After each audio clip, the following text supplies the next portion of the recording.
Hello everyone, welcome back deep preparation. तो इस class में जो वैदिक काल में 16 संस्कारों का वर्णन मिलता है तो उनका डिटेल्स में पढ़ेंगे। तो प्रथम संस्कार था गर्भाधान संस्कार। तो यह संस्कार प्रथम संस्कार था। इसके बाद महिला गर्भ को धारण करती थी और स्मृतियों में इसका उपयुक्त समय का भी वर्णन मिलता है। इसके बाद दूसरा संस्कार था पुंसवन संस्कार। तो यह संस्कार गर्भाधान के 3 माह बाद संपन्न होता था और इसमें उन देवताओं की पूजा की जाती थी जो गर्भ में शिशु की रक्षा करते हैं। यह मूलतः चंद्रमा के पुष्य नक्षत्र में होने पर ही संपन्न किया जाता था। इसके बाद तीसरा संस्कार था सीमांतरण संस्कार। तो यह संस्कार 4वीं से 8वीं माह के बीच में संपन्न किया जाता था। इस संस्कार में पुरुष मातृ देवी की पूजा करता था और प्रजापति देवता को आहुति देता था। इसके बाद था जातकर्म संस्कार। तो नवजात शिशु के जन्म के पश्चात यह संपन्न किया जाता था। इसमें बच्चे के पिता बच्चे को स्पर्श करता था, आशीर्वाद देता था और मधु को चटाता था। इसके बाद 5वां संस्कार था नामकरण संस्कार। तो यह संस्कार बच्चे के जन्म के 10वें दिन संपन्न किया जाता था और बच्चे को नाम दिया जाता था, लेकिन इस बात का ध्यान दिया जाता था कि बच्चे का नाम कुटुंब, समुदाय और वर्ग का बोधक हो। इसके बाद 6वां संस्कार था निष्क्रमण संस्कार। तो इस संस्कार के बाद बच्चे को पहली बार घर से बाहर निकाला जाता था। इसके बाद 7वां संस्कार है अन्नप्राशन संस्कार।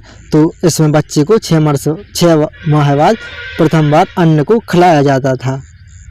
इसके बाद 8वां संस्कार था चूड़ाकरण संस्कार। तो बच्चे के जन्म के 1 से 3 वर्ष के बीच में यह संस्कार संपन्न किया जाता था और बच्चे को बाल काटे जाते थे। संस्कार था कर्णवेध संस्कार। इस संस्कार में बालक का कान छेद कर इसमें कुंडल व बाला पहनाया जाता था। उसके बाद 10वां संस्कार था विद्यारंभ संस्कार। तो जन्म से 5 वर्ष की पूर्व और अपने संस्कार से पहले यह संस्कार संपन्न करना होता था। इसमें बच्चे की माँ बच्चे को ओम नमः आदि अक्षरों का बोध कराती थी। इसके बाद 11वां संस्कार है जो बहुत ही महत्वपूर्ण है उपनयन संस्कार। तो वैदिक काल में यह सबसे महत्वपूर्ण संस्कार था। उपनयन का शाब्दिक अर्थ होता है पास ले जाना, अर्थात गुरु के पास इसे ले जाया जाता था और इसके बाद ही शिक्षा का प्रारंभ किया जाता था। इसके बाद 12वां संस्कार था वेदारंभ संस्कार। तो गायत्री मंत्र के बाद बच्चा या बालक वेदों का अध्ययन प्रारंभ करता था। उपनयन संस्कार और वेदारंभ संस्कार एक साथ भी संपन्न किए जा सकते थे। इसके बाद 13वां संस्कार है केशांत संस्कार। तो यह संस्कार बालक 16 वर्ष की अवस्था में किया जाता था और इसके बाद ही बालक प्रथम बार दाढ़ी मूंछ आदि कटवाता था। इसके बाद 14वां संस्कार था समावर्तन संस्कार।